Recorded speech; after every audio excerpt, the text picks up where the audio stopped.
Ako po si Miss Winnie at ito ang ating kwento. Masayang naglilibot si Rachel kasama ang kanyang nobyo na si Jed. Pinagdiriwang nila ang kanilang ika-5 taon na anibersaryo bilang magkasintahan. Magkahawak kamay silang naglalakad sa isang luma at makasaysayang kalye habang pinagmamasdan ng mga lumang gusali at makukulay na kalesang dumaraan. Huminto sila sandali para magpahinga at magkwentuhan. Bumili ng ice cream sa nagdaang sorbetero at kumain. Ngunit maya-maya ay napansin ng babae na hindi mapakali si Jed. Tinitigan niya ito sa paraang nagtatanong ang kanyang mga mata. May problema ba?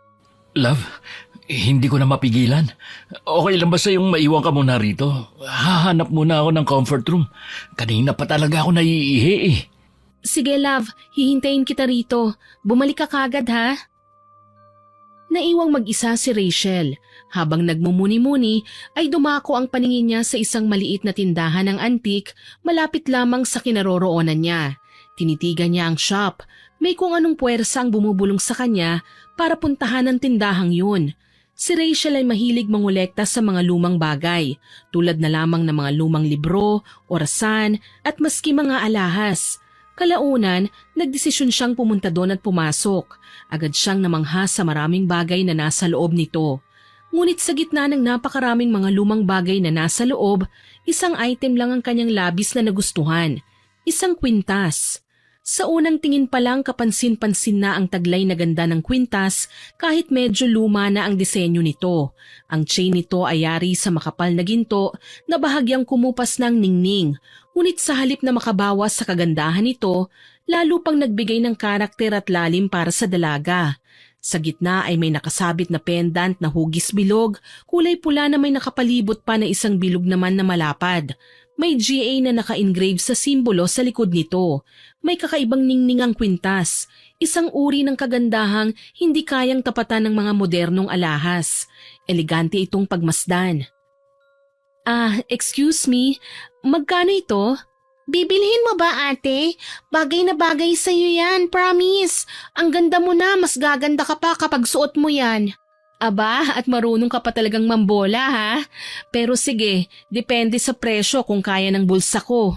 Naku ate, huwag kang mag-alala sa presyo kasi ibibigay ko sa'yo ito ng mura. Special price kasi nararamdaman ko, nakadestin talaga sa'yo na mapunta to. Hala, may pa-destiny pa talaga ha? Sinisale stock mo na lang ako eh. Hindi totoo po ang sinabi ko. Maganda ka po at maganda ang kwintas na to.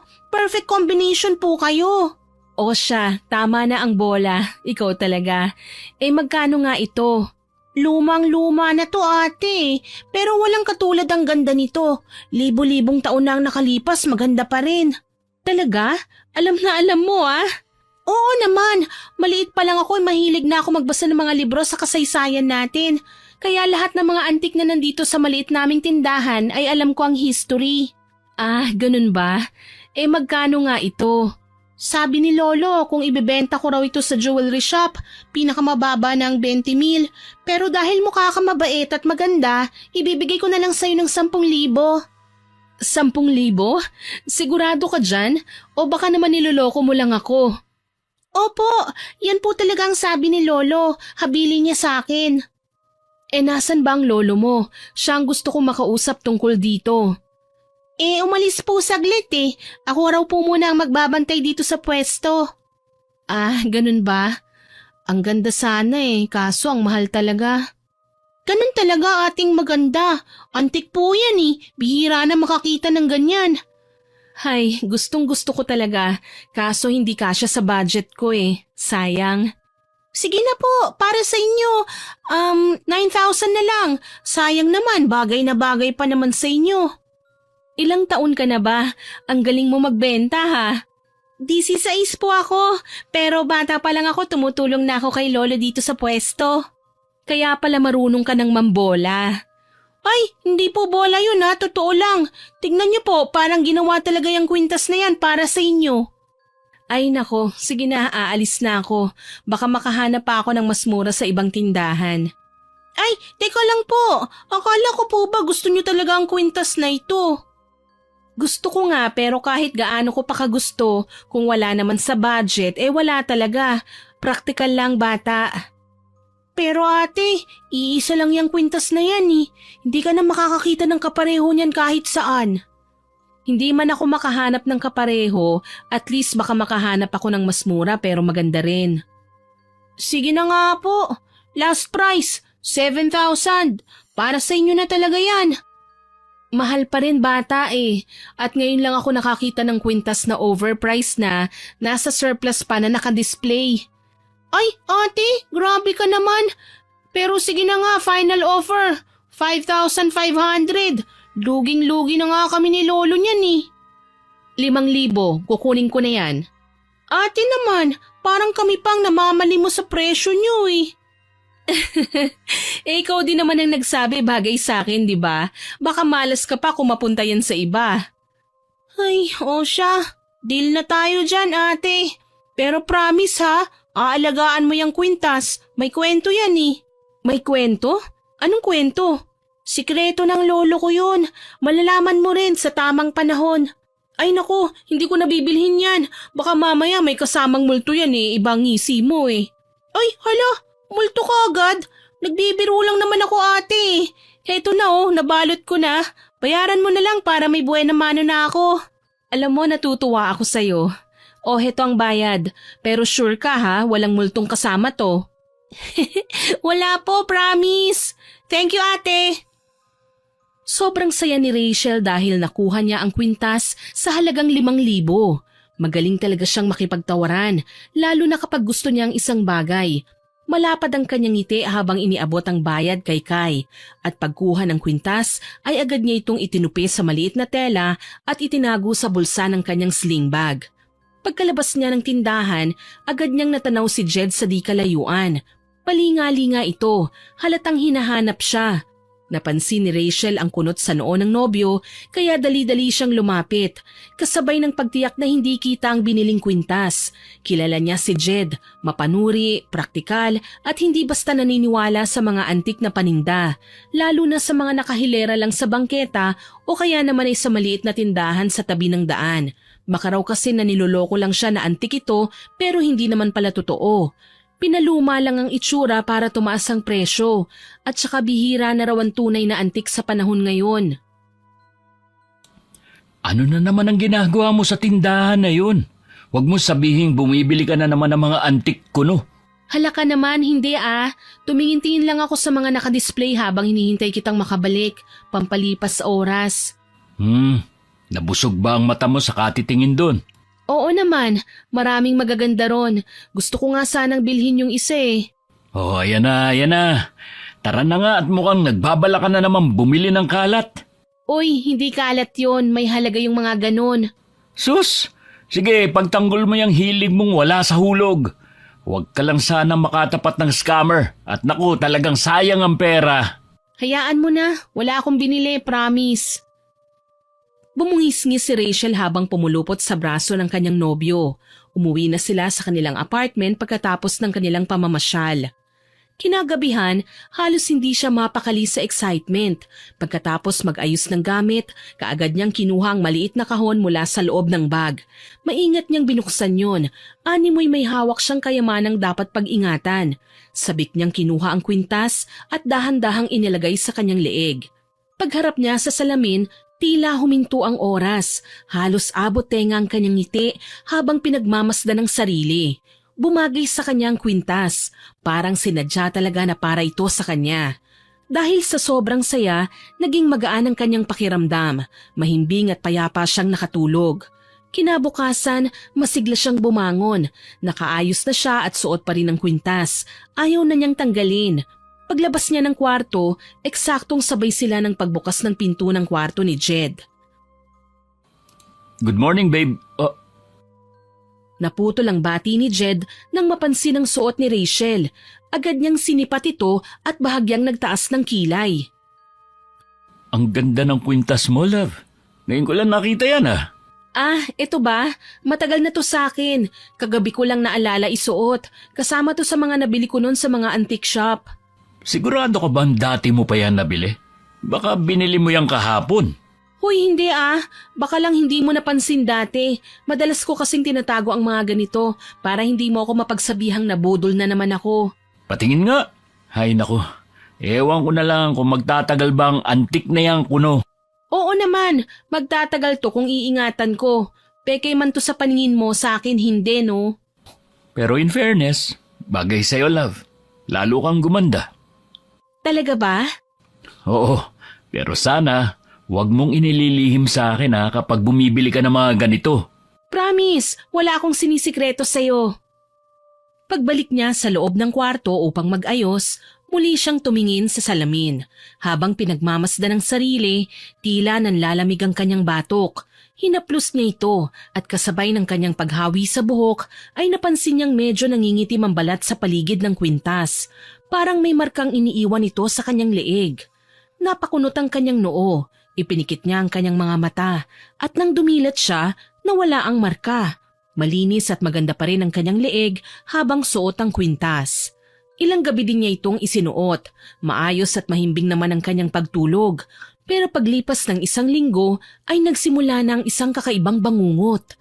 Nananaginip na siya ng isang babaeng nakasuot ng itim na bestida, sunog ang muka na halos hindi na makilala. Ang mga kamay nito ay pilit na inaabot ang dalaga. Kasabay nito ay ang panaghoy at sunod-sunod na sigaw ng babae. Habang naririnig ito ni Rachel, para siyang nasasakal. Pakiramdam niya hindi siya makahinga at sa huling bahagi ng panaginip ay palaging nararamdaman niya ang malamig na daliri na pumipisil sa kanyang leeg. Pagmulat niya sa umaga, pawis na pawis, hingal na hingal at may bahagyang hapdi sa paligid ng kwintas na para ba talagang may nanakal sa kanya habang siya'y natutulog. Pero binaliwala lang niya ito at inisip na normal lang ang nangyayari. Akala niya ay normal na bangungot lang ito, pero sa bawat gabing nagdaraan ay hindi lang naging paulit-ulit ang panaginip niya, mas tumindi at mas nakakatakot pa. Naisip niyang baka may gustong ipahiwatig ang mga bangungot na yun. Dahil gabi-gabi, palapit ng palapit ang babae sa kanya, tapos ay sumisigaw na ibalik ang mahalagang bagay sa kanya. Hindi na kinaya ni Rachel ang paulit-ulit at nakakakilabot na bangungot gabi-gabi. Hindi na yun basta panaginip lang eh. Pakiramdam niya totoo talaga ang bawat sigaw, bawat haplos ng malamig na kamay at lalo na ang pagkapit ng kwintas sa kanyang leeg na tila ba sinasakal siya habang natutulog. Isang gabi, sa tindi ng takot at desperasyon, hinubad niya ang kwintas. Nanginginig ang mga daliri niya habang inilalapag ito sa lagayan ng kanyang mga alahas.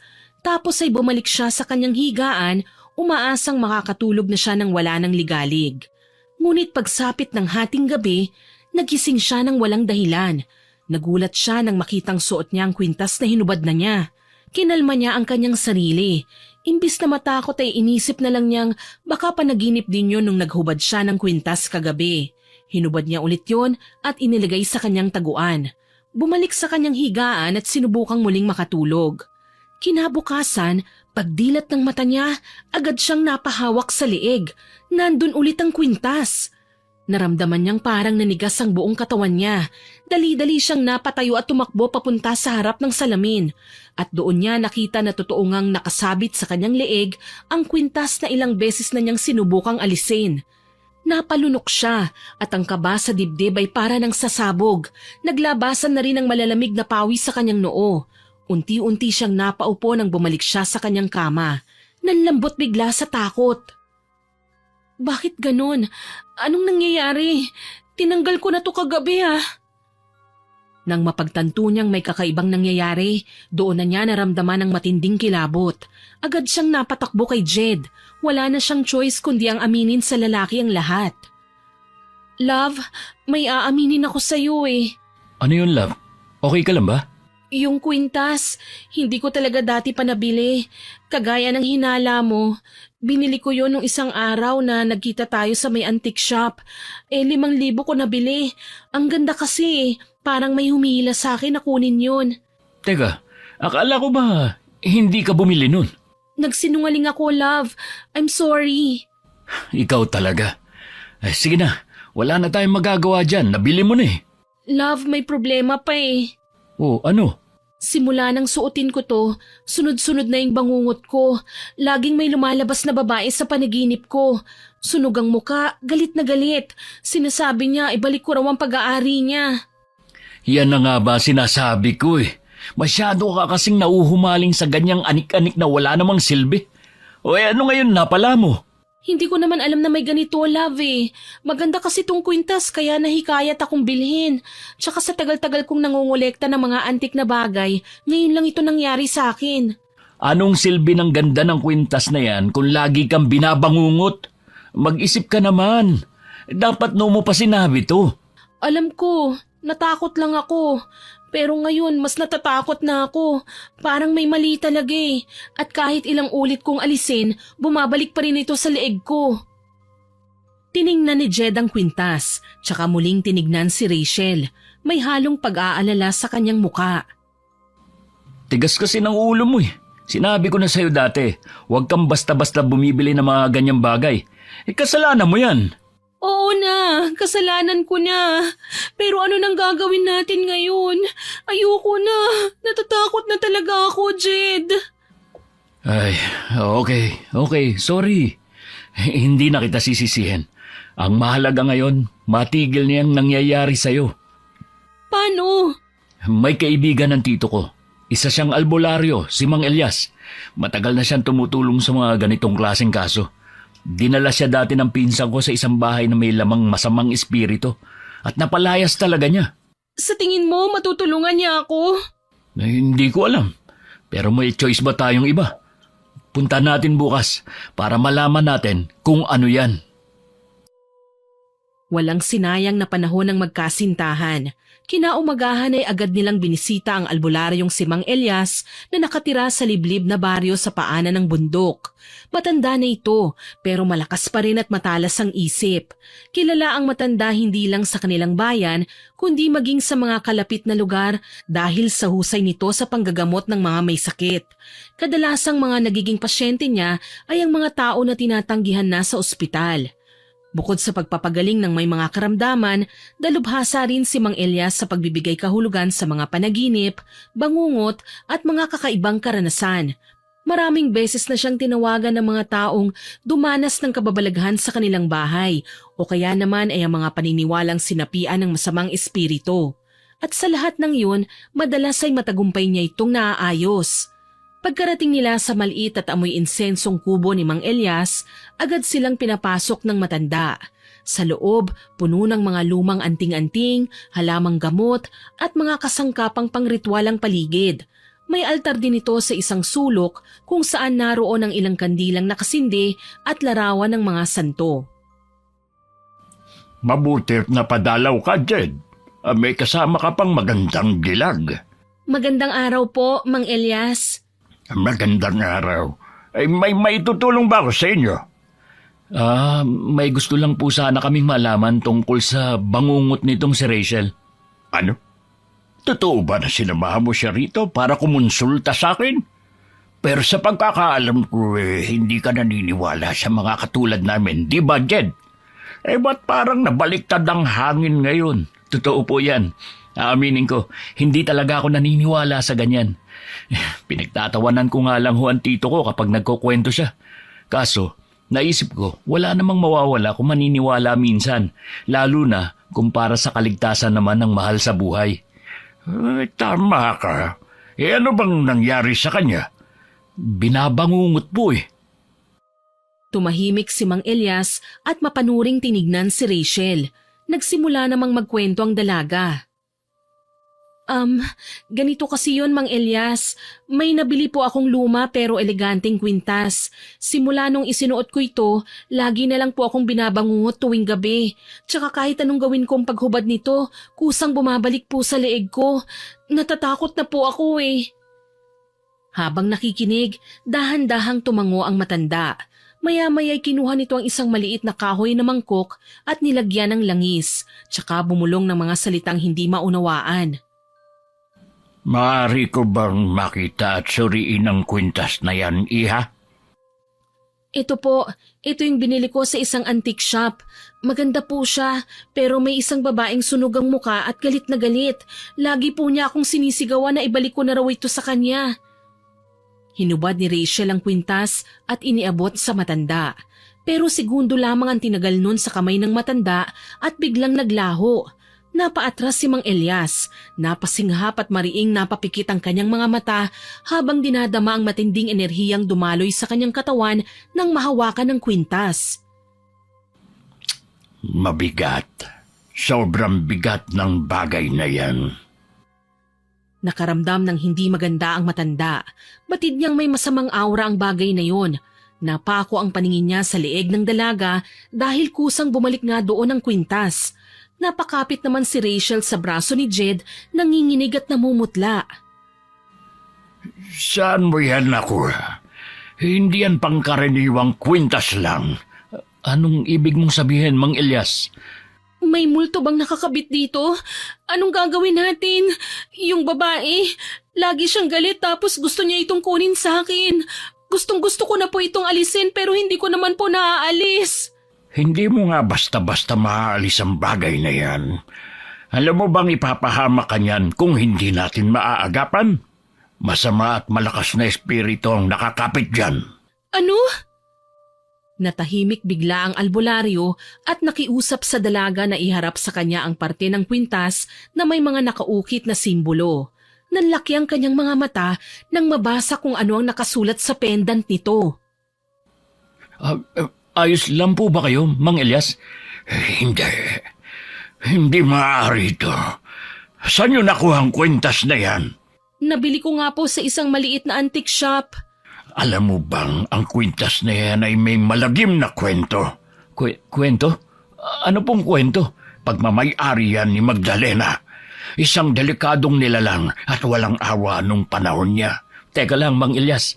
Sigurado ba kayo sa sinasabi nyo? Paano po nyo nalaman na kay Magdalena ang bagay na to? May mga sinaunang ukit sa likod ng kwintas. Kung hindi mo mapapansin, tila luma at gasgas na simbolo lang ito. Pero sa mata ng isang albularyo, malinaw na malinaw. Nakaukit ang pangalan ni Magdalena gamit ang lumang sistema ng sulat ng mga mangkukulam. At base sa enerhiyang nararamdaman ko, wala akong duda. Siya nga ang may-ari. Sino po si Magdalena? Si Magdalena ay isang kilalang mangkukulam noong unang panahon. Wala siyang awa sa kahit kanino, bata, matanda, babae o lalaki. Kung sino man ang pumuna sa kanya o tumangging sumunod, tiyak ang kamatayan. Ginamit niya ang kanyang alahas bilang sisidlan ng kanyang kapangyarihan at galit. Mangkukulam? Diyos ko, anong gagawin ko nito? Mang Elias, ano pong mangyayari sa akin? Posible kang mamatay, Iha. Dahil ayon sa kasaysayan, lahat ng sumubok magsuot ng mga kagamitan ni Magdalena ay tinutugis ng kanyang espiritu. Hindi ito basta simpleng alahas. Ito ay tanikala ng isang matinding kasamaan. Mamamatay? Ayoko pong mamatay, utang na loob. Tulungan niyo po ako. Iha, pasensya ka na pero habang nasa iyo ang bagay na yan, wala akong kapangyarihang makialam. Baka hindi ko kayanin ang kapangyarihan ni Magdalena. Ganun na lang po ba yun? Wala po ba tayong pwedeng gawin? Isauli niyo na yan. Ibalik niyo ang kwinta sa pinagmulan nito. Sa mismong lugar kung saan ito nakuha, doon kayo pwedeng magsimula.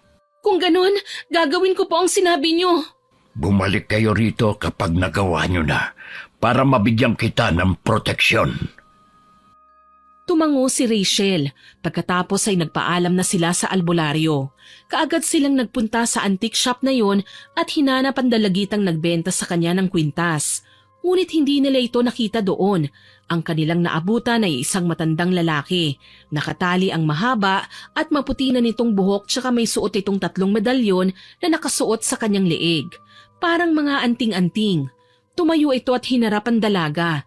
Mahina na at paika-ika pang naglakad. Magandang araw po, Lolo. Itatanong ko lang po sana kung nasan yung dalagitang nagbantay dito noong nakaraang linggo. Magandang araw din sa iyo, Iha. Ang pangalan ko ay Alfonso. Ano pala ang kailangan niyo sa apo ko? Ah, kayo po palang lolo na tinutukoy niya. Ako nga. Kailangan po namin siyang makausap dahil isosoli po namin tong kwintas na nabili namin sa kanya. Wala siya rito. Pero ikaw ang may-ari ng tindahan na to, di ba? Baka pwedeng sa'yo na lang isauli. Tapos kukunin namin yung pera na binayad ng nobya ko. Nako, iho, hindi posible ang sinasabi mo. Kahit maliit ang tindahan namin may patakaran kaming sinusunod. Kapag nabili na ang mga item, hindi na ito pwedeng isauli lalo na kung matagal na. Dapat 1 araw lang mula nung nabili na ibalik na ito. Yun, magagawan ko pa sana ng paraan. Bakit naman po ganun? Sa mga supermalls nga may mga warranty tapos sa inyo wala. Kayo lang ang sinadya namin dito tapos ayaw niyong kunin ang item na binabalik sa inyo. Wala namang kwenta tong kwintas na to Perwisyo pa. Hindi nga ganun ang patakaran ko. Lolo, nakikiusap po ako. Ibabalik ko na ho talaga itong kwintas nyo. Kahit po hindi ko na ho mabawi ang pera. Basta kunin nyo na po ito.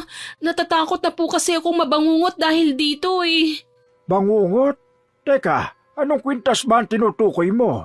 Ito po, sabi ng albularyo sa akin, ito raw po ay kwintas ng isang babaeng may pangalang Magdalena. Lolo, parang awa mo na. Kunin nyo na po ito ulit. Teka, ba't yan? Paanong nabenta sa iyo ang kwintas na yan? Po, ibinenta nga po sa akin ng apo nyo Bakit po ganyan ang itsura nyo? Para kayong nakakita ng multo. Imposible! Paano nga nabenta sa iyo? Nung pumasok po kasi ako dito, agad na nakita ko ang kwintas na ito. Nagandahan po ako kagad kaya binili ko ng 5,000 piso. Si Kay ba? Siya ba ang nagbenta sa iyo niyan? Pambihirang bata yun Sutil talaga. Hindi ko binibenta ang item na yan. Matagal nang nakatago yan sa kahon doon sa bodega ko. Paano nakalabas? Malilintikan talaga sa akin yung bata na yun. Pakialamera talaga. Lolo, iiwan ko na po ito dito para matapos na ang paghihirap ko. Ano? Maski naman iwan mo yan dito, Iha. Babalik at babalik pa rin sa'yo yan. Ano? Bakit sabi ng albularyo, isoli lang namin to sa pinagmulan? Dito namin nabili, kaya dito namin isosoli. Dahil nung napunta ang kwintas na yan sa'yo, ibig sabihin nun, ikaw na ang bagong nagmamayari niyan. Wala na akong magagawa dyan. Anong walang magagawa? Kunin niyo na po ang kwintas para matapos na ang lahat. Aalis kami pagkatapos. Yun lang naman po. Hindi nyo kasi naiintindihan. Ang sabi ng albularyo, isoli nyo yan sa pinagmulan. Pero hindi yan sa akin galing, kundi kay Magdalena. Matagal nang namatay ang may-ari niyan. Pero sa kanya nyo yan dapat na isauli. Ano? Nahihibang na ba kayo? Paano namin ito maisosoli sa isang babaeng siglo nang nakaraan mula nung namatay? Mahirap talaga.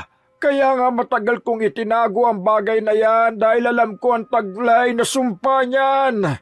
Tinulungan ako ng isang matandang albularyo noon para maitago lang ng maayos at malagyan ng proteksyon para hindi na makapaminsala sa akin o sa kahit sinong parte ng pamilya ko.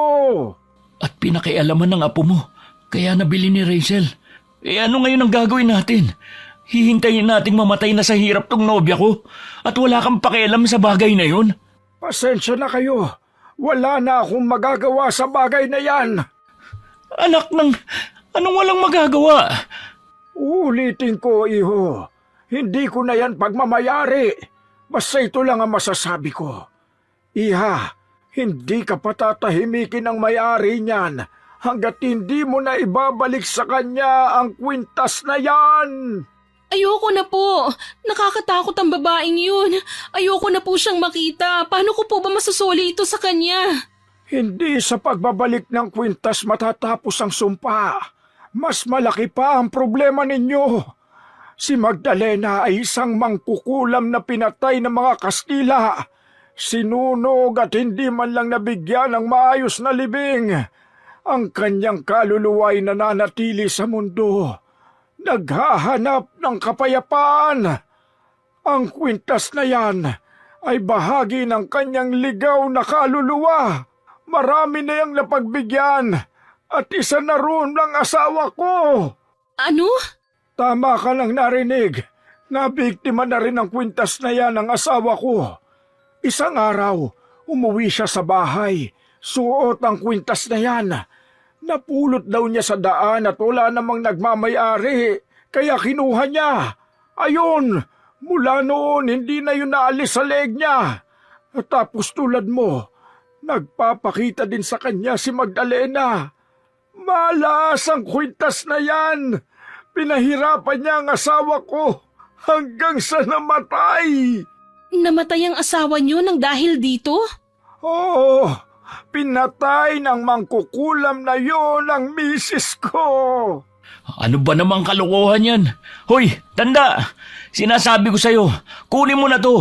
Kung hindi, Kung hindi ano, sasaktan mo ko. Sige, subukan mong saktan ako para hindi nyo na malaman kung ano ang alam ko. Love, sandali lang. Huminahon ka na, please. ano? At bakit ako hihinahon? Pinamumukha na sa atin kung ano ang mangyayari sa'yo. Sabi niya at ni Mang Elias, mamamatay ka. Paano mo nagagawa yan, ha? Yung relax na relax ka lang at parang hindi ka affected. Dahil alam kong hindi ako mamamatay. Hindi ako papayag, Jed. Hindi ako papayag na basta-basta na lang akong tatalunin ng mangkukulam na yon. Sandali lang, tumahimik muna kayong dalawa. Matutulungan ko kayo sa bagay na to. Hindi ko lang nagawa sa asawa ko to noon kasi hindi ako naniniwala. Pero may alam ako kung paano nyo yan may sasauli. Alam ko ang lugar kung saan nakalibing ang Magdalena na yun. Alam mo, saan? Nung araw na nagkasakit na at halos ayaw ng matulog ng asawa ko, doon ko lang siya ipinatingin sa albularyo. Pero bago pumanaw ang asawa ko, nasabi niya sa akin kung saan o kung paano wakasan ang sumpa. Kailangang hanapin ang kanyang labi tulad ng sabi ko kanina. Tapos, kailangan bigyan siya ng marangal na libing at basbas. Alam mo kung saan nakalibing, di ba? Oh, saan yun? Saan siya nakalibing? Sa libingan ng mga bayani? Sa North Cemetery? Saan? Saang sementeryo namin hahagilapin yung libingan na yan na panahon pa ng mga Kastila, Sus Mariosep? Ang sementeryong yun alam ko ay sira na at matagal nang nakalimutan. Ibibigay ko sa inyo ang mapa na ibinigay sa akin ng albularyo noon. Doon niyo siya hanapin. Umalis saglit ang matanda at pumasok sa isang silid. Pagbalik nito ay may bitbit na itong isang maliit na baol. Nang buksan niya ay inilabas niya rito ang isang mapa. Ibinigay niya yon sa dalawa. Ang lugar na yan ay tinatawag na lihim na libingan. Makikita niyo ang palatandaan dyan. Isang malaking balete at isang batong may kakaibang marka. Napakahirap naman pong basahin ng mapang ito. Isama niyo ang apo ko. Maalam siya sa bagay na yan. Matutulungan niya kayo. Yung scammer mong apo? Bakit naman kami magtitiwala doon, Aber? Upang maging kabayaran ng 5,000 na ibinayad niyo sa kanya. Sandali lang po, hindi po ba mapanganib sa lugar na yan? Ang panganib ay bahagi ng paghahanap. Ngunit kung tunay ang inyong hangarin na wakasan ang sumpa, sundin niyo ang mga payo ko. Magdala kayo ng isang krus at isang kandila. Ang krus ay magsisilbing proteksyon at ang kandila ay magbibigay liwanag sa madilim na daan. Kailangan na naming umuwi. Salamat na lang po sa nakakatakot na kwento. Marahas na kinaladkad ni Jed si Rachel palabas ng tindahan hanggang sa tuluyang makalayo.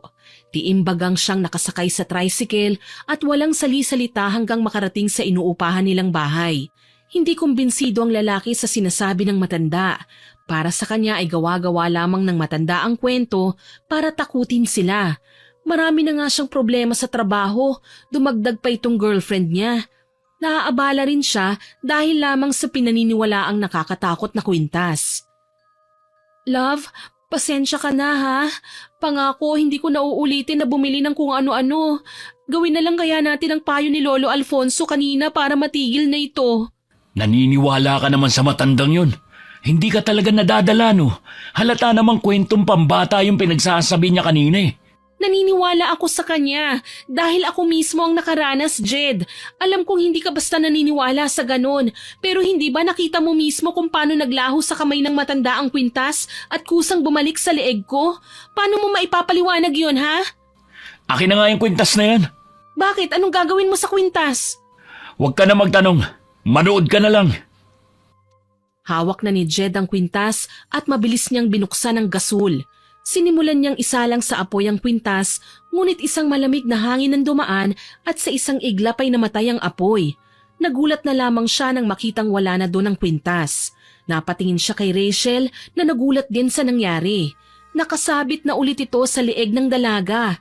Kapansin-pansin din ang pagbabago ng reaksyon nito sa muka mula sa pagkagulat at pagngisi ng nakakakilabot. Tila ba dalawang katauhan ang nakikita niya sa katawan ng babae. Love, ayos ka lang ba? Namumutla ka eh. Ayos lang ako. Ano ba kasing nangyayari? Bakit parang nakakita ka ng multo? Hindi na umimik ang binata. Hindi niya masabi sa kanyang nobya ang nakita. Pero dahil sa nangyaring yun, napagtanto niyang totoo ang sinasabi ni Lolo Alfonso. Kaya naman napagdesisyonan niyang dalhin ulit ang nobya sa matanda kinabukasan. Samantala, nang matutulog na sila, sa kwarto ng dalaga ito natulog. Gusto niya kasing mabantayan ito, kung sakaling bigla na naman itong bangungutin ay agad niya itong magigising. Pero hindi nakatulog si Rachel. Pinipigilan niya ang sarili na makatulog dahil sa takot sa mangkukulam. Takot siyang makita si Magdalena. Nauna pa ngang nakatulog si Jed. Kinabukasan, maaga silang bumalik sa tindahan ni Lolo Alfonso. Kinuwento ni Jed ang nakita niya kay Rachel. Maaaring sinasaniba na siya ni Magdalena. Ay naku, pinalala mo lang ang sitwasyon sa pagtatangka na sunugin ang pag-aari niya. Hindi mo dapat ginawa yun.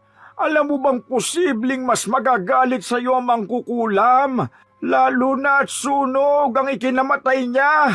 Naisip ko kasi na baka kapag nasira o nasunog yun, magiging ayos na. Hindi.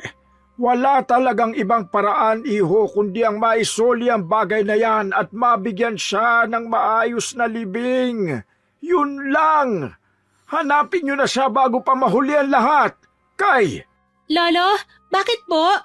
magbihis ka at sasama mo sila papunta sa Pangasinan. Ho, bakit naman po ako sasama sa kanila? Tulungan mo silang mahanap si Magdalena. Ay naku Lolo, ayoko. Malupit naman kukulam ang taong yun. Bakit ko naman ipapahamak ang sarili ko? Wala naman akong panlaban sa mga ganyan eh. Hindi ka naman makikipaglaban. Hahanapin niyo lang ang labi niya. Huwag ka nang kumontra. Ikaw ang may kasalanan ng gulong to. Kaya dapat ayusin mo. Pero Lolo... Sinong inaasahan mong sasama sa kanila? Ako nauugod-ugod na. Mag-isip ka nga. Nahihirapan na nga akong maglakad eh. Marami pa akong racket eh.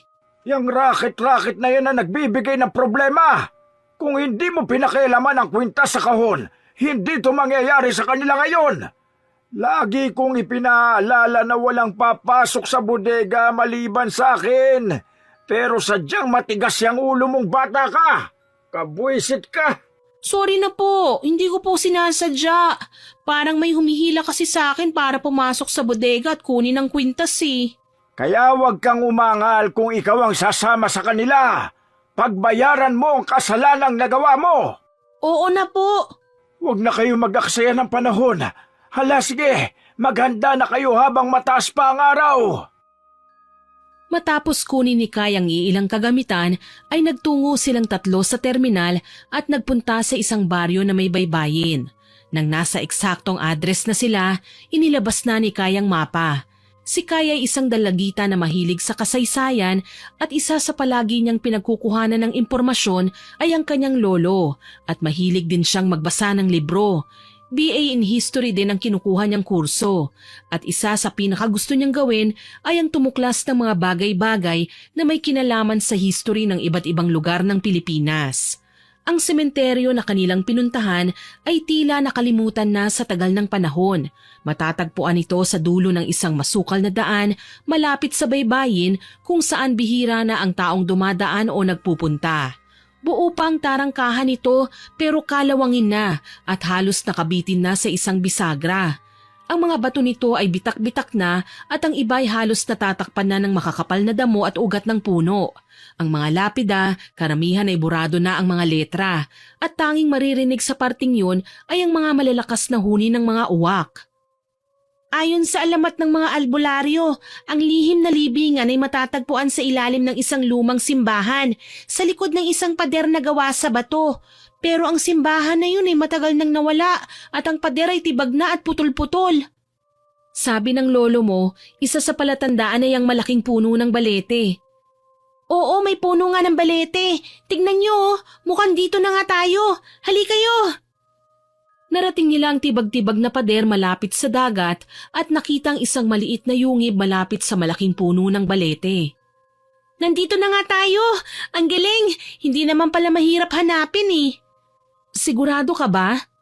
Oo, sigurado ako. Pumasok sila sa makipot na daan.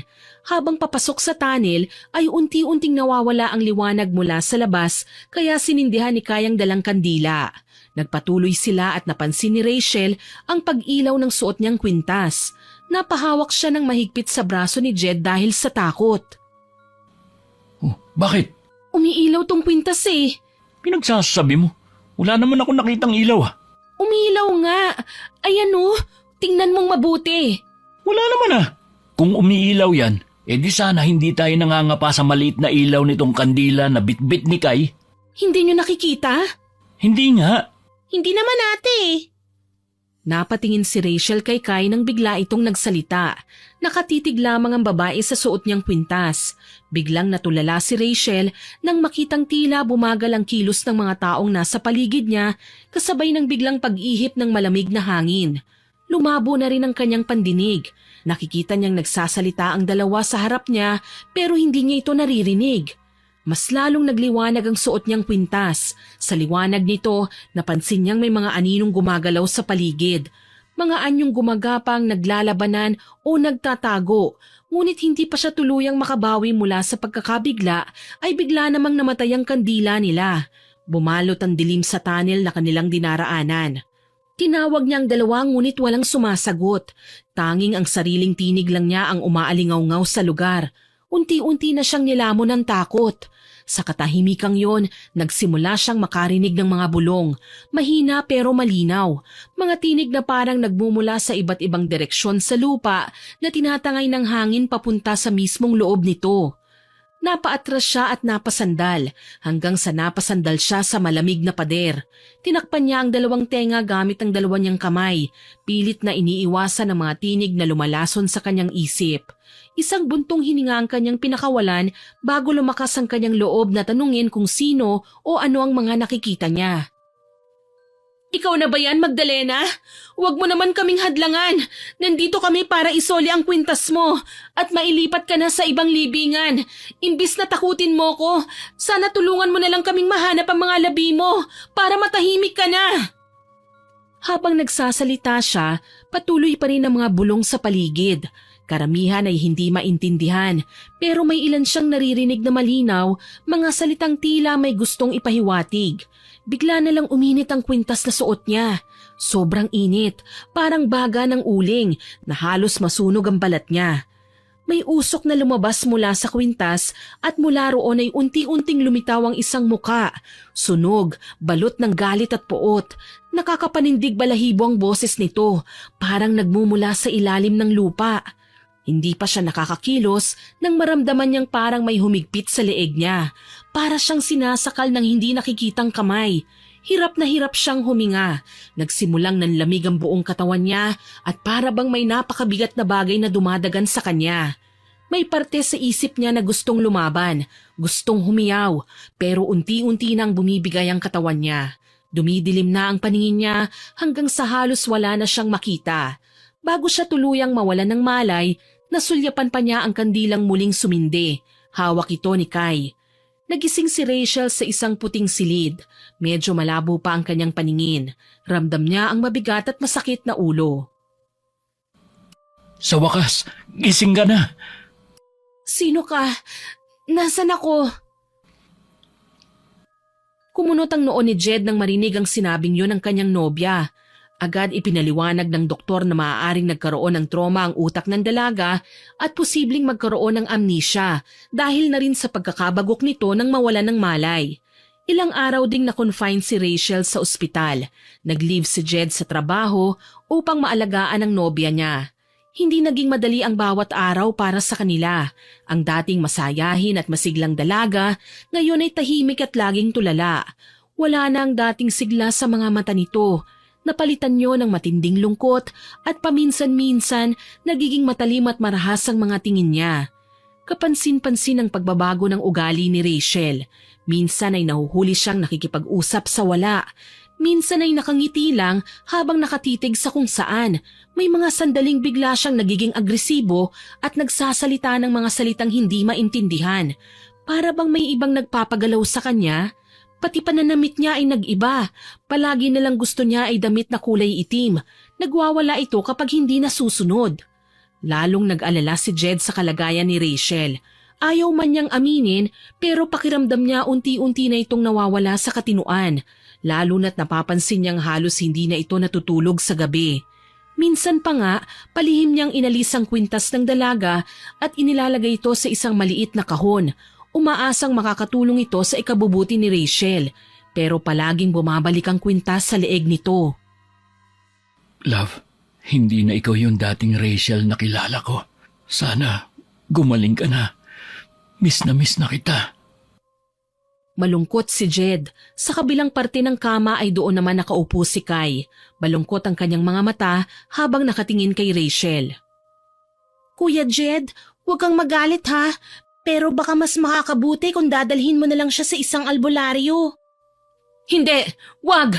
Hindi ko kailangan ng albularyo. Love, ano ba nangyayari sa'yo? Huminahon ka. Huwag ka magalit kay Kai. Paalisin mo yan dito! Papatayin ko yan! Papatayin ko yan! Ate, ang sinasabi ko lang naman baka mas makatulong sa'yo ang albularyo. Kuya Jed, iba ang kutob ko dito Si ate, parang nasasapian. Hindi niyo ako naiintindihan. Ikaw, huwag kang makialam. Huwag niyo akong dadalhin doon. Huwag!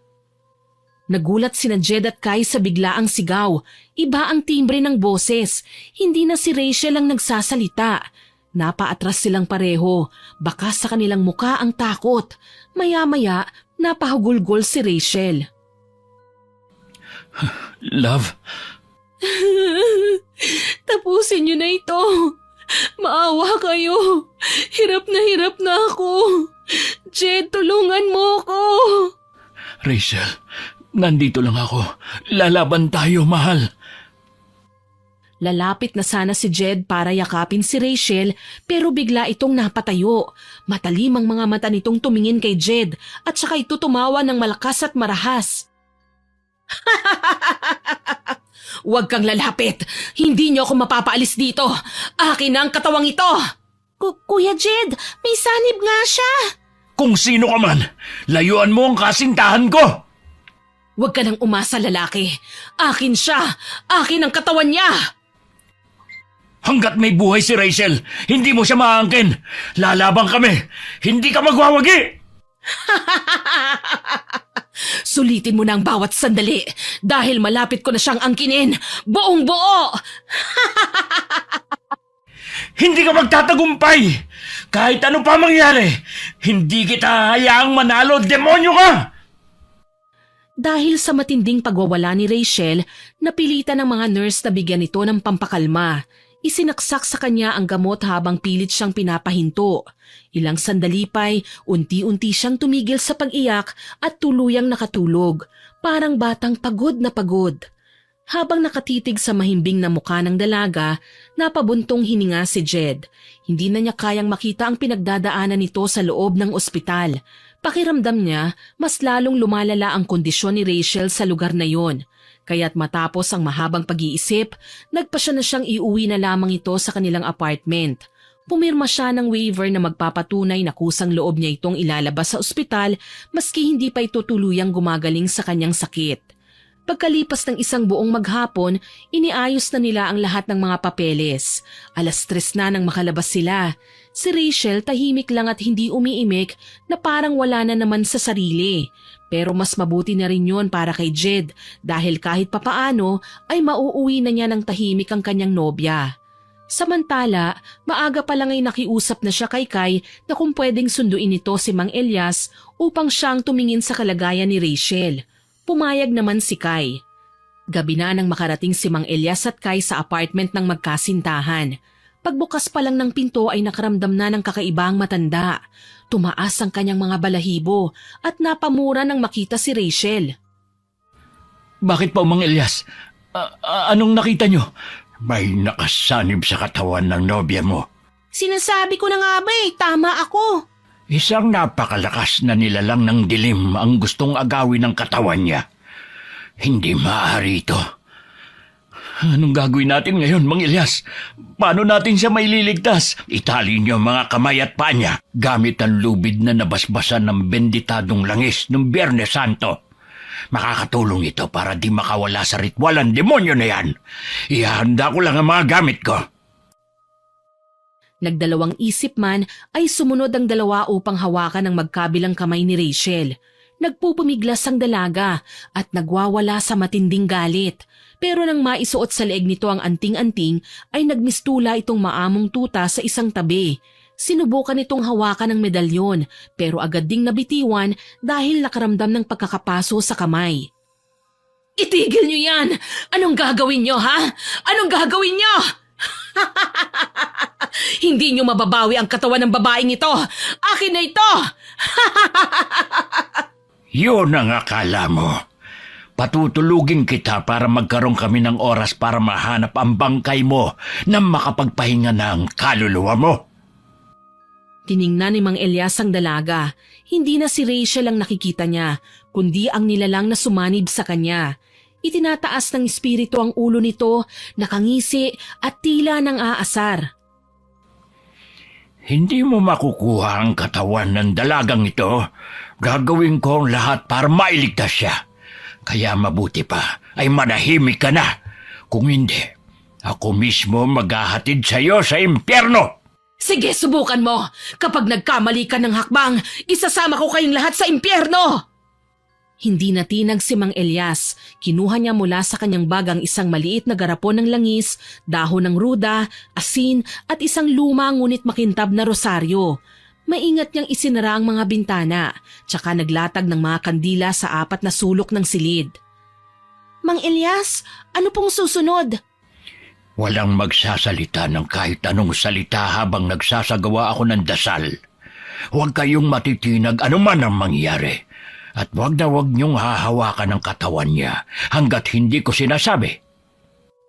Tumango si Jed at Kai. Si Jed ay nakatitig lang kay Rachel, ang babaeng mahal niya pero ngayon ay tila isang estranghero. Sinimulang pahiran ng matanda ng langis ang noo, tiyan, palad at talampakan ng dalaga. Sa ngalan ng Ama at ng Anak at ng Espiritu Santo, pinapatahimik kita masamang espiritu. Hindi ikaw ang may-ari ng katawang ito. Hindi! Hindi! Hindi mo ako kayang paalisin! Malakas ako! Mas malakas ako sa'yo! Biglang lumakas ang hangin sa loob ng silid, kahit sarado naman ang lahat ng bintana. Umilaw ng matindi ang apoy ng kandila, ngunit nagpatuloy lang si Mang Elias sa pagdarasal. Patatahimikin ka ng liwanag. Palayain mo ang kaluluwang kinapitan mo. Sa utos ng Diyos, lumayas ka! Sa isang iglap, napasigaw si Rachel, tila nasasaktan. Dumilim ang paligid at narinig ng lahat ang isang impit na tawa, unti-unting lumalayo. Nang tuluyang bumagsak ang katawan ni Rachel, nawalan nito ng malay. Tahimik na ulit ang silid. Tapos na po ba? Hindi pa. Narito pa siya.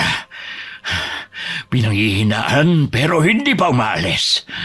Kailangan nating hanapin ang bangkay ng espiritong yon. Doon lang siya lubusang mapapalaya.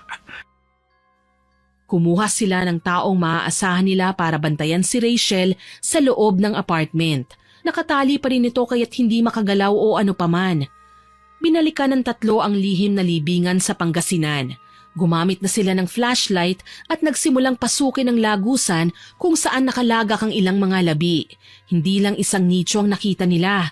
Marami, mga biktima o pinatay ng mga dayuhan at kapwa Pilipino noong panahon ng pananakop ng mga Kastila. Naglakad sila hanggang sa naratingang lugar kung saan nahimatay ang dalaga.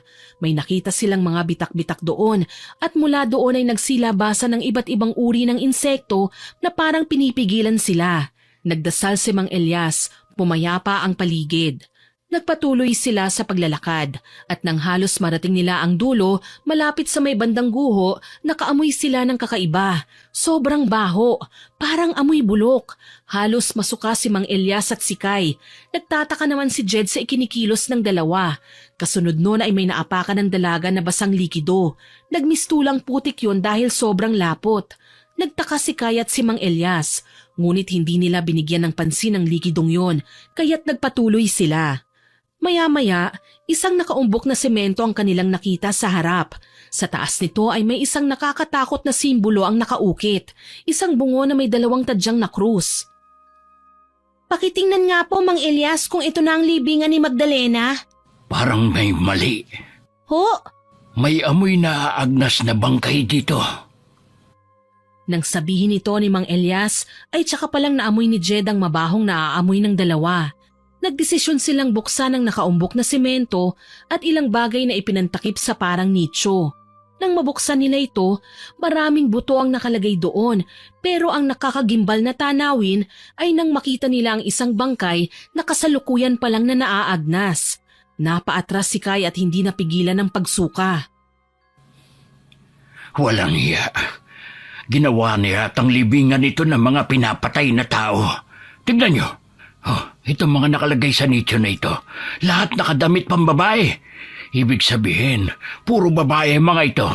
Paano natin makikilala si Magdalena dito? Ibig sabihin, may iba pang nakakaalam ng lugar na ito. Tama, Kuya Jed. May ibang tao na pumupunta rito. Susubukan nating kilalanin ang buto ni Magdalena. Paano? Ano pa? Di ilalabas natin sila dito sa nicho. Ano?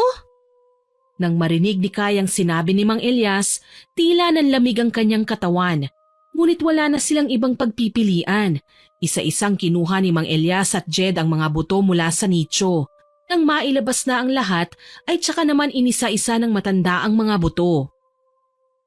Mga buto ito ng tao na di pa matagal na ililibing. Hindi ito mga bangkay na namatay pa noong panahon ng Kastila. Sigurado ho ba kayo dyan? Imposibleng magkamali po ako. Dito ang itinuturo ng mapa na libingan ni Magdalena. Tinuturo ng mapa o nangi-scam ka na naman? Niloloko mo ba kami, ha, Kai? Niloloko mo kami ng lolo mo? Aray ko! Yung kamay ko, Kuya Jed! Ang sakit Bitiwan mo nga ako! Hindi kita niloko, no?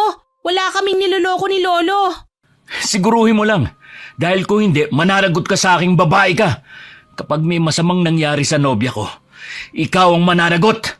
Sandali lang. Mabuti pa huminahon ka muna. May nakita ko. Marahas na binitiwan ng binata ang dalaga.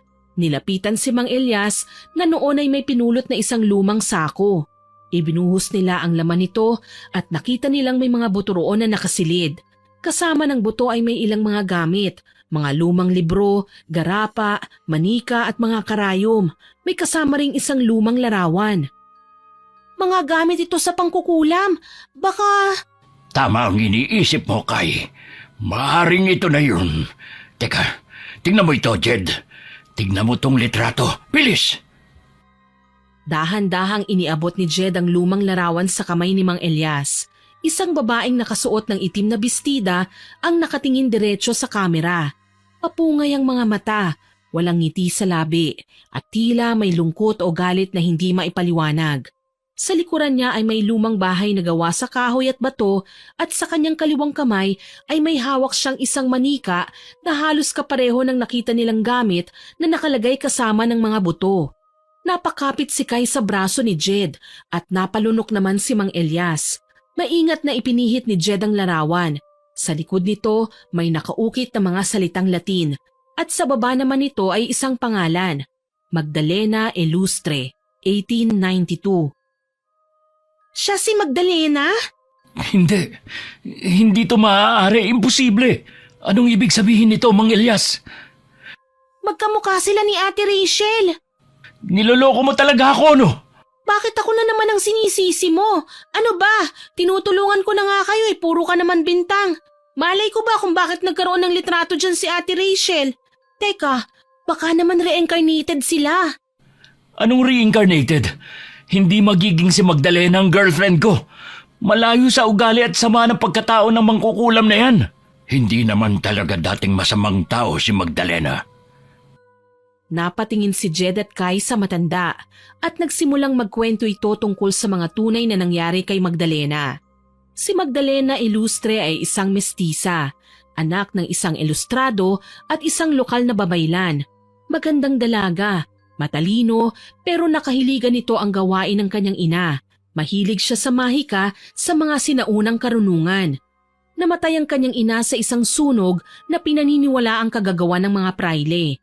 Mula noon sinumpa ng dalaga ang simbahan at nanumpang ipaghihiganti ang kanyang ina. Simula noon lumayo na siya sa mga tao. Magmula nang lumayo siya roon, tila naman nagkaroon ng salot na sakit sa baryo. Maraming naulat na taong bigla na lang namamatay sa baryo at si Magdalena ang palaging itinuturo. May mga namatay na praile, mga kapitbahay nila at iba pa. Dahil sa paratang, hinuli at kinulong ito. May ilang tao ang naghulughog sa kanyang bahay at doon nakita ang ilang personal nitong mga gamit. Ilang piraso ng lumang manika na gawa sa tela na may mga pangalan pa ng mga namatay na tao sa kanilang baryo. May mga garapa na may mga buhok, kuko at insekto. Meron ding mga lumang aklat na naglalaman ng mga orasyon. Dahil sa mga ebidensyang nakita nila sa bahay niya, nagdesisyon ng lahat na sunugin ang buhay ang tinatawag nilang malupit na mangkukulam. Hindi siya si Rachel. Hindi siya. Maaring kamukha lang niya pero hindi siya ang nobya ko. Posible din naman yun. Pero sa palagay mo, bakit si Rachel lang napiling mapuntahan ng kwintas ni Magdalena? Hindi kaya hinahanap nito ang dating nagmamay-ari sa kanya? Patawarin mo ko, iyo. Pero mas naniniwala ako doon sa maaaring may koneksyon ng katauhan nilang dalawa. Hindi ako makapaniwala. Nagulat din ako. Ano nang gagawin natin? Gawin natin ang dating plano. Ilibing natin sa mas maayos na libingan si Magdalena. Pababasbasan sa pari at isoli ang kwintas. Kung ganun, dalhin na po natin to. Sandali lang. May gusto pa akong malaman. Ano yun, iyo? Bakit nasa labas ang kwintas? Paano yun napunta sa pamilya niyo, Kay? At saka, paano naman yun nauwi kay Rachel? Marahil, may ibang may kagagawan yan, iho. Tanging ang kwintas lang na yun ang may malaking halaga sa mga gamit ni Magdalena. Maaring napansin ng ilan ng kapangyarihang taglay nito, kaya kinuha. Tulad ng sabi ko kanina, may mga nakakalabas-masok na sa libingang ito. Maaaring sila. Sila ang kumuha ng ilang gamit ni Magdalena at sila rin ang nag-alis ng mga buto mula sa dati nitong libingan. Ako na lang ang mag-uuwi ng mga gamit niya. Pero... Mapagkakatiwalaan si Mang Elias. Isa siyang albularyo, kaya alam niya ang gagawin niya sa mga bagay na yan. Sa bagay... Ay, sige na. Tara na. Umuwi na tayo. Isang araw lang itatagal ng bisa ng lubid na ipinantali ko kay Rachel. Kailangan mapalitan ng bago. Napabuntong hininga si Kai at tumango. Nauna na siyang naglakad palabas. Pero hindi pa man nakakalayo ay may napansin siya sa bungad ng tunnel. May kumikislap na liwanag. Isang flashlight na gumagalaw-galaw at parang iniilawan ng loob ng tunnel. Nagdilim ang mukha ni Kai. May tao! Binilisan ng dalawang lalaki ang paglalakad pero hindi na nila naabutan ng tao sa labas. Pero may napansin ng dalaga na taong nagtago sa likod ng isang malaking puno. Pamilyar sa kanya ang tindig ng taong yun, kaya binalak niyang lapitan. Pero nang makita siya ng taong yun na papalapit, bigla itong kumaripas ng takbo. Sino yun? Hindi ko kilala eh. Hindi ko nakita ang mukha niya. Pwede po bang umuwi na po muna ako? Bukas na lang po ako babalik sa inyo ni Kuya Jed. Magpapahinga lang po ako. Sige. Nang makauwi ang dalawang lalaki, agad na inasikaso ni Mang Elias ang lubid ni Rachel. Galit na galit ang dalaga habang itinatali siya. Kaunting tiis na lang, mahal ko. Gagaling ka na. Malapit nang mawala ang sumpa. Mabilis na inasikaso ng matanda at ni Jed ang pagbabasbas sa labi ni Magdalena pagkatapos ay kinuha ang kwintas at isinama itong inilibing sa isang tahimik at maayos na sementeryo. Samantala, gabi na nang dumating si Kai. Pagdating niya sa kanilang bahay ay naabutan niyang nakabukas pa ang ilaw sa kwarto ng kanyang lolo Alfonso. Marahan siyang naglakad at lumapit dito nang hindi lumilikha ng ingay. Nang matapat siya sa pinto ng kanyang lolo, ay bigla itong bumukas kaya hindi na niya napigilan ng sarili na mapasigaw. Sabay silang sumigaw ng matanda. Ano ka bang bata ka? Bakit ka nang gugulat? Gusto mo ba ako atakihin sa puso? Ay, sorry po lolo. Ikaw naman kasi. Nagulat ako sa biglang pagbukas ng pinto niyo. Ano ba kasing ginagawa mo riyan? Parang minamanmanan mo ko Kauuwi ko lang po. Nakita ko nakabukas pa ang ilaw dyan sa kwarto nyo, kaya sisilipin sana kita at baka nakalimutan yung patayin ng ilaw. Bakit gising pa po kayo? Inaatake na naman ako ng rayuma Sumasakit ang mga tuhod ko. Tsaka alam kong hindi ka pa umuwi kaya lalabas sana ako para silipin ka sa kwarto mo. O sige na, lo. Matulog na po kayo para maipahinga nyo na yung tuhod nyo.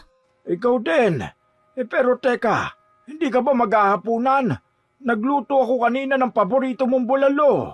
Hindi na, lo. Busog pa po ako O sige, ikaw ang bahala. Opo, good night po. Akit na po ako sa kwarto ko, ha? Pipikit na sana si Kai nang bigla niyang maalala ang tala-arawan ni Magdalena.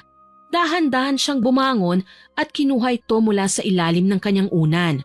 Palihim niya itong nadampot noong huling gabi sa tunnel nang hindi napapansin nila Jed at Mang Elias. Maingat niyang binuklat ang lumang pahina ng aklat. Habang binabasa niya ang laman ng tala-arawan, hindi niya napigilan ng emosyon. Napaluha siya, hindi dahil sa takot, kundi dahil sa awa. Si Magdalena ay pinagsamantalahan, binaboy, pinagpasapasahan, ginamit at sinira bago sinunog at pinatay. Hindi siya isinilang upang maging halimaw. Ginawa siyang halimaw ng mga taong nagwasak sa kanyang pagkatao. Maya-maya, itinigil ni Kai ang pagbabasa nang makaramdam siyang naiihi na siya. Napailing siya at natampal ang sariling noo nang maalala niyang hindi niya pala naipasok sa kwarto ang kanyang arenola. Hay naku, nakalimutan ko pa talaga, oo. Napilitan siyang lumabas ng kwarto at tumungo sa hagdan. Makaluma ang disenyo ng kanilang bahay. Gawa sa matatandang tabla, may mataas na silong sa ilalim at ang bawat hakbang sa hagdan ay maririnig dahil sa langit-ngit ng kahoy. Bababa na sana si Kai upang kunin ang arenola nang mapansin niyang isang anino sa may bandang ibaba. Napatigil siya. Kumabog ang kanyang dibdib, lalo na nang tuluyang makita kung sino yon. Nagulat siya, ang kanyang lolo. Pero may kakaiba. Maliksi ang kilos nito. Tila ba isang taong malayo sa edad na 78. Wala man lang bakas ng karamdaman o panghihina sa kanyang katawan. Ang bawat hakbang ay buo at mabilis na para bang may hinahabol o may tinatakasan. Tahimik na sinundan siya ni Kai. Dahan-dahan ang bawat yabag. Nakita niya ang kanyang lolo na lumapit sa istante kung saan nakadisplay ang ilang antigong paninda. Nanlaki ang mga mata ni Kai. Isang sikreto palang pinto ang nasa likod ng estante. Maingat itong binuksan ng kanyang lolo, kasabay ng mahinang kaluskos ng mga lumang bisagra. Sumunod siya sa loob. Madilim doon at amoy alikabok. Nagsindi ng kandila ang kanyang lolo at nakita niyang nakaharap ito sa isang higaan kung saan naman may bangkay na nakahiga, nakasuot ng isang makalumang damit. Malapit na tayong magtagumpay, mahal ko. Wala na si Magdalena. Wala nang ahadlang sa atin. Tahimik na ang kanyang kaluluwa. Lolo, ano tong ginagawa niyo? Bakit nasa harap niyo ang labi ni Lola? Anong ginagawa mo dito? Hindi ka pwede dito, Kai. Sagutin niyo ako. Anong ginagawa niyo? Ginagawa ko to para sa'yo at para matahimik na ang kaluluwa ng Lola Ursula mo. Sandali, Malabo eh. Akala ko po ba si Magdalena ang dapat na patahimikin? Bakit kasali si Lola dito? Hindi mo maiintindihan. Mahabang kwento, Apo. Pero ito ang tatandaan mo. Para sa iyo ang ginagawa ko. Para sa kaligtasan mo. Anong para sa kaligtasan ko? Sige, uminahon ka muna at ikukwento ko sa iyo lahat. Naupo si Kai sa isang lumang upuan na naroon sa tabi at nakinig sa paliwanag ng kanyang lolo.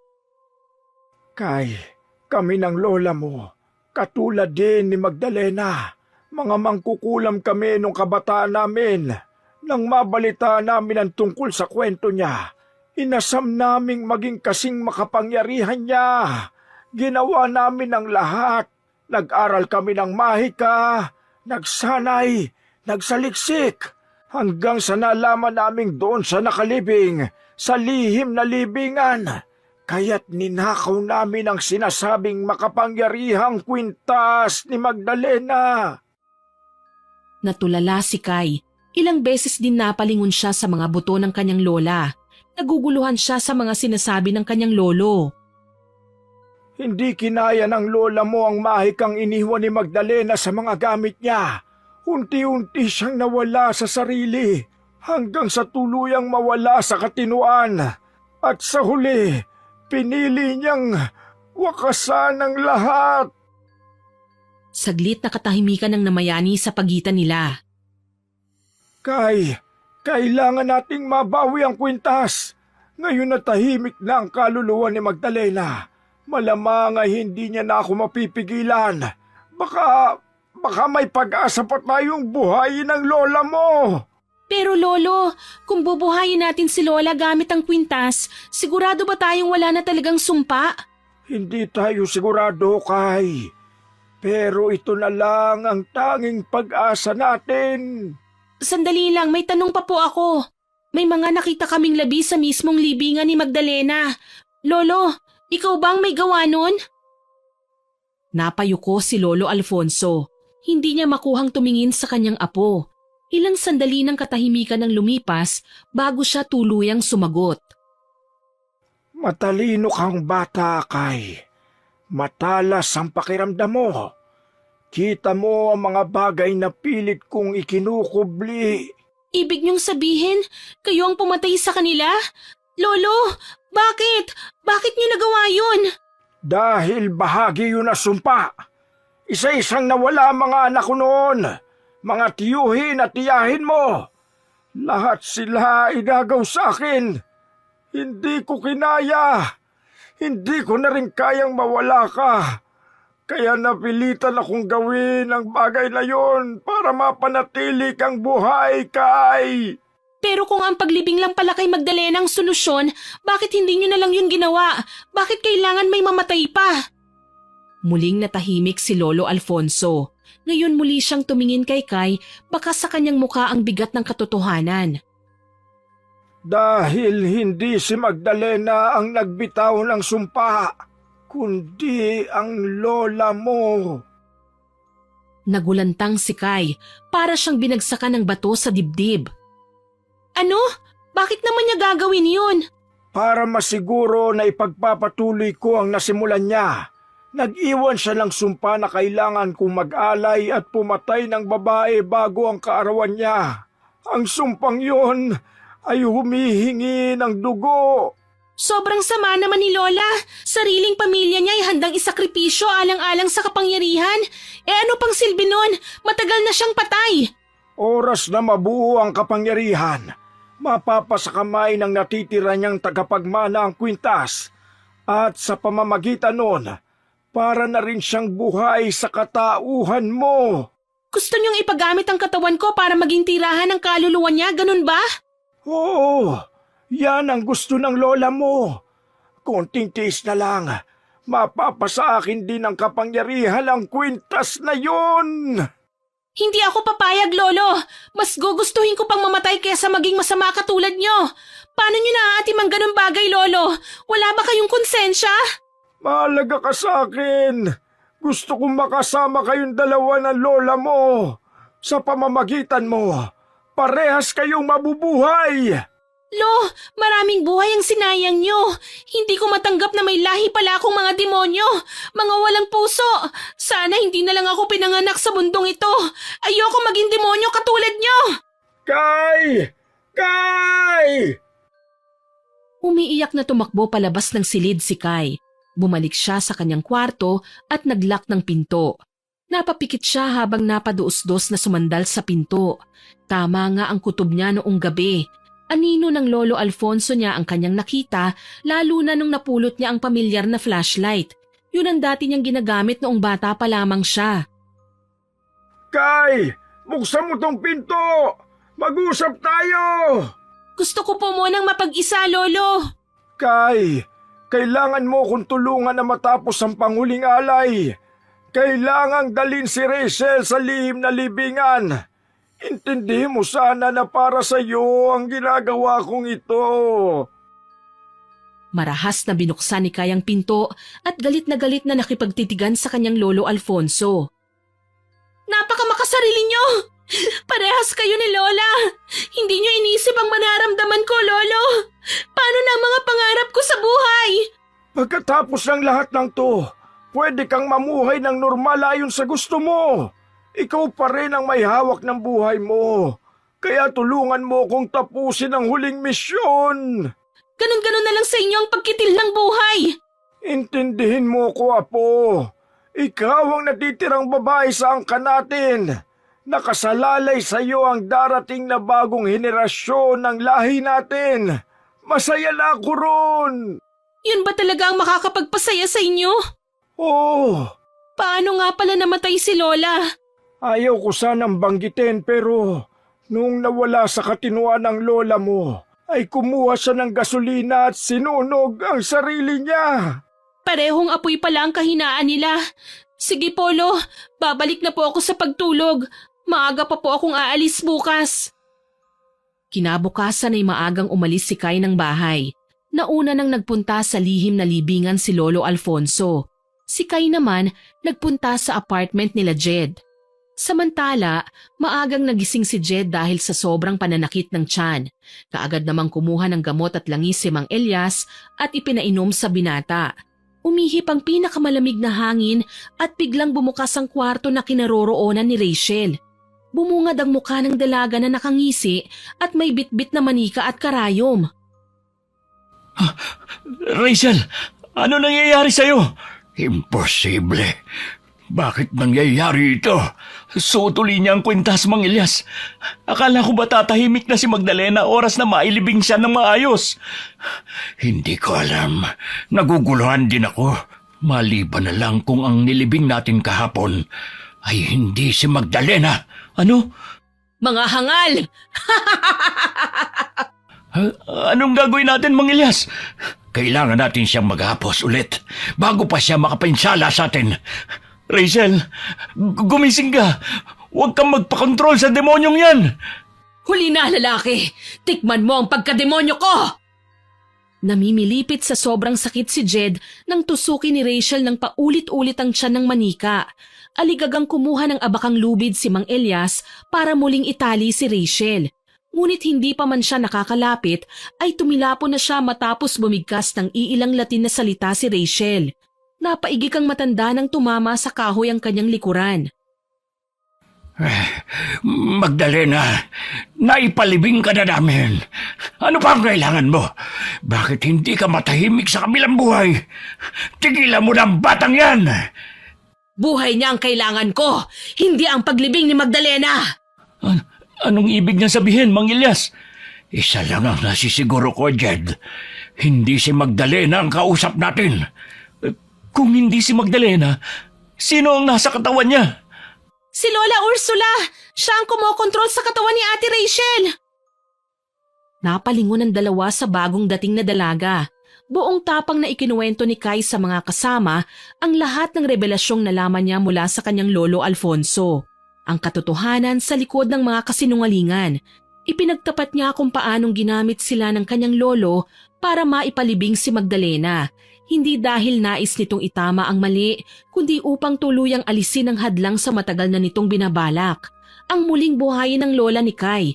Ipinagtapat niya na hindi pala si Magdalena ang dahilan ng sumpa, kundi ang lola niya mismo, na sa huling hininga nito ay nag-iwan ng madilim na orasyon upang mapilitang pumatay si Lolo Alfonso taon-taon. Isang babae, isang buhay bago ang kaarawan nito, upang patuloy na lumakas ang kapangyarihan ng kwintas. At sa bawat pag-aalay, lumalapit siya sa layunin, ang ibalik ang lola ni Kai mula sa kamatayan. Si Ate Rachel ang huling bibiktimahin nila, kaya kung gusto niyong matahimik ang kaluluwa ng lola ko, kailangan nating pigilan si Lolo Alfonso. Kailangan natin sirain ang kwintas. Tumahimik ang lahat. Mabigat ang bawat salitang binitiwan ni Kai at dama nila ang takot, hindi lang para kay Rachel kundi para sa kanila na ring mga sarili. Paano natin gagawin yun? Hindi ba't sinabi mong malakas ang kapangyarihang taglay ng kwintas?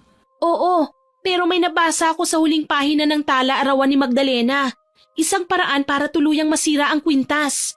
Ano yun? Basta, ako nang bahala doon, pero may ipapakiusap ako sa inyo kapag natapos na ito. Pangako niyo sa akin na tutulungan yung ipalibing ang labi ng lola ko. Nasa bahay kasi yun at hindi ipinapalibing ni Lolo. Sige, Iha. Pero wala ba dun ang lolo mo? Wala po, pinauna ko na siya sa Pangasinan kasi akala niya dadalhin ko doon ang huling alay. Isa kang traidor sa lahi natin! Dahan-dahang umatras si Kai habang nanlilisik ang mga mata ni Rachel, puno ng galit at pagkasuklam. Isa kang traidor sa lahi natin! Ipinagkanulo mo ang lolo mo! Hindi po ako traidor! Gusto ko lang tapusin ang lahat ng ito! Ayoko nang may masaktan pa! Ayoko nang may mamatay pa! Mahina ka! Hindi mo naiintindihan ang halaga ng kapangyarihang ito! Tapos sisirain mo lang! Tama na po! Lola, kailangan niyo na pong magpahinga! Matagal na po kayong patay at tanggapin niyo na po yun! Hindi ako papayag na matapos ito! Kung ayaw mo, edi dito na lang ako!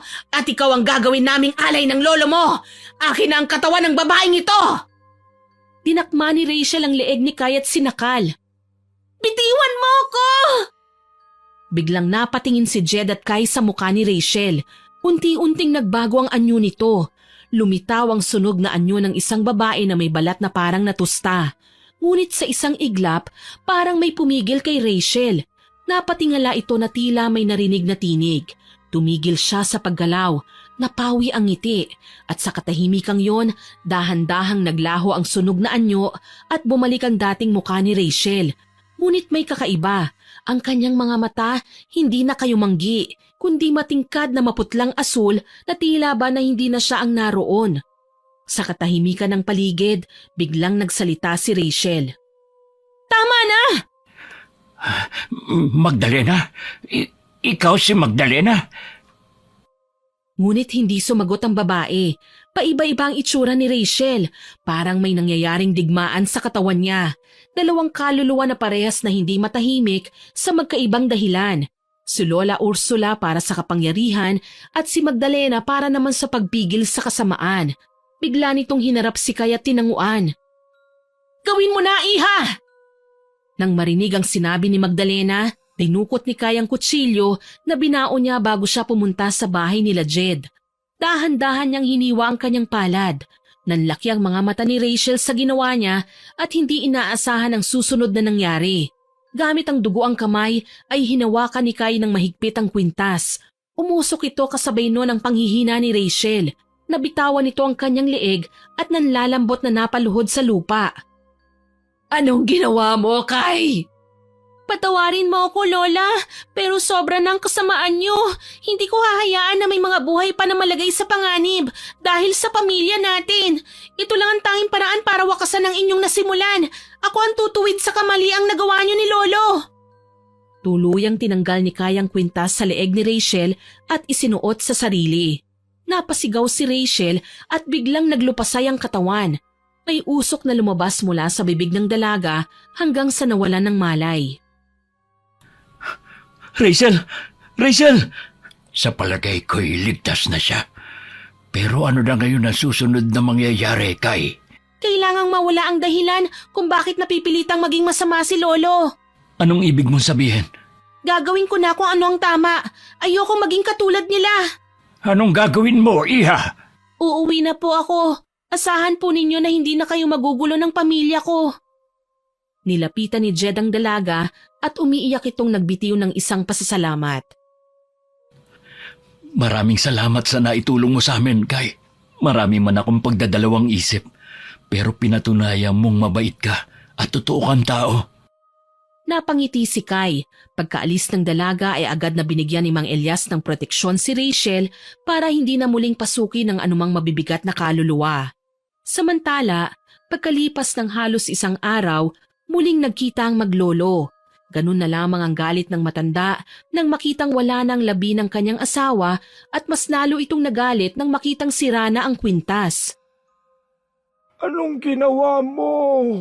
Ang tama, Lolo. Ginawa ko na ang tama. Tahimik na ngayon si Lola, kaya tama na. Dahil kung ipagpapatuloy niyo ito, tuluyan na akong mawawala sa inyo. Natigilan si Lolo Alfonso. Doon niya napagtanto ang kanyang mga ginawa. Nilapitan niya ang apo at humingi ng tawad. Patawarin mo ko, Apo. Hindi ko alam na hantong tayo sa ganito. Hindi po masama ang maghangad na makasama ang mga mahal sa buhay, Lolo. Pero hindi sa maling paraan. Mali po ang pumatay. Ayos lang. Tanging sarili ko lang ang sinisisi ko. Kung pinigilan ko sana noon ang Lola Ursula mo, hindi ito ang kahantungan ng pamilya natin. Buhay pa sana ang mga anak ko at ibang apo. Ako lang ang dapat sisihin at wala nang iba pa. Sa bandang huli, magkakasama pa rin tayo, Lolo. Walang iwanan hanggang dulo. Makalipas ang ilang buwan, tahimik na naglalakad sina Jed at Rachel sa sementeryo. Hawak nila ang isang bouquet ng mga puting bulaklak. Huminto sila sa harap ng puntod ni Magdalena. Tahimik ang paligid habang isa-isang iniaalay ni Rachel ang mga bulaklak sa puntod. Pinikit ni Jed ang mga mata at taimtim na nagdasal. Masaya na siguro siya ngayon. Oo, sigurado ko, love. Kasi ito lang naman ang gusto niya, hindi ba? Kapayapaan, tahimik na pamamaalam. Ikaw, masaya ka ba? Sobra, masayang-masaya ako kasi hindi mo ako iniwan. Kahit ang daming nangyari, kahit na ang bigat-bigat ng lahat. Buti kinaya mo, no? Siyempre, mahal kita eh. At kapag mahal mo, hindi mo basta sinusukuan. Mahal na mahal kita. Nagkatitigan sila. Marahan silang ngumiti sa isa't isa. Hawak kamay silang lumakad palayo sa puntod ni Magdalena. Isang kababalaghan ang naranasan nila sa kanilang buhay pero isa lang ang napagtanto nila. Sa oras ng kamatayan, maghihiwalay ang dalawang nagmamahalan at ang kaluluwang lumisan sa katawan ay siyang dapat nang bumalik sa makapangyarihang lumikha. Naway nagustuhan niyo ang aking ibinahaging kwento. Pero bago ko po tapusin ito, gusto kong mag-shoutout sa mga masusugid nating listeners. Shoutout po kina Ma'am Maribel Garote at sa asawa niyang si Ricky Siso, kay Yam Torres from Jeddah, kay Myla from Las Piñas, kay CM Pastoral, kay Ma'am Charito Sayas, at kay Ace na nag-comment po sa Manlolokong Mag-ina-upload na always listening daw po siya sa stories natin at uulitin na naman daw po niya ang pakikinig dahil nakakatulugan na raw po niya. Salamat po sa suporta. Kay Joy Chan or Sweet Art Chan na lagi pong nag-aabang ng upload natin, kay Miss Jovelyn Medrano, Ma'am Bernadette Abayo na nakikinig daw po habang naglalaba, kay Ma'am Maria Benitez na nag-comment sa galit ng selosang nobya upload, ang sabi po niya, ayaw niya si Shaina dahil hiniwalayan si Tom para sa ibang lalaki and now she's willing to be back in Tom's arms again. Si Tom naman daw po ay ginawang rebound lang si Lisa. Salamat po sa comment ninyo, ma'am. At tama po kayo sa sinabi niyong yan, kaya hindi nagtagal ang relasyon nila. Shoutout din po kay Sunshine Mutia at sa anak niyang si Ate Shine Hara at Junior, pati na rin po sa asawa niyang si Harry. Kay Miss Jaja Barakiel at sa mga bebe niyang si Katniss, Claire at Johan Gabriel. Salamat po sa pakikinig ninyo. Kay Miss Lynn Salvidar at kay Resty from Sorsogon na sobrang adik na raw po sa pakikinig sa ating stories. Salamat po sa pakikinig ninyo at suporta. Kay Ma'am Cecilia Ico at sa Ico family from Banban Tarlac, happy listening po sa inyo dyan. Kay Joyce Roncal at kay Cheryl Rebecca at sa Bonbon Tailoring. Nag-comment din po si Ma'am Cheryl na ang ganda raw po ng boses ko. Naku, salamat po ma'am. Kay Marian Leonisa at sa asawa niyang si Nico Sarmiento at sa anak nilang si MJ Garcia. Kay Maybell, kay Barbilin at kay Teresa Enova. Shoutout din po sa Mangray Commissary at kina Jea, Genevieve, Marjorie at Aljon. At sa mga regular listeners natin na sina Ma'am Rose Ann Rama, Ma'am Rose Bakel, Ma'am Rosalina Bogayon, kay Ma'am Nancy Kibalyo Makasakit, kay Ma'am Ami Yong, kay Jea May Daquiado at sa Gomez at Cereales family, kay Ma'am Lydia Lopez na laging present po sa mga upload natin, kay Sweet Corn, kay Sir Lance, sa Ineria family, hi po, at kay Sir Kimpoy Feliciano from Vertis North. Maraming salamat po sa lahat ng nakinig at nakibahagi sa comment section natin. Sana po ay patuloy niyong suportahan ang ating channel at huwag kalimutang mag-subscribe, like, share and comment sa bawat upload natin. Road to 50,000 subscribers na po tayo. Hanggang sa muli, ako po si Miss Winnie na nagpapasalamat sa inyong walang sawang pakikinig.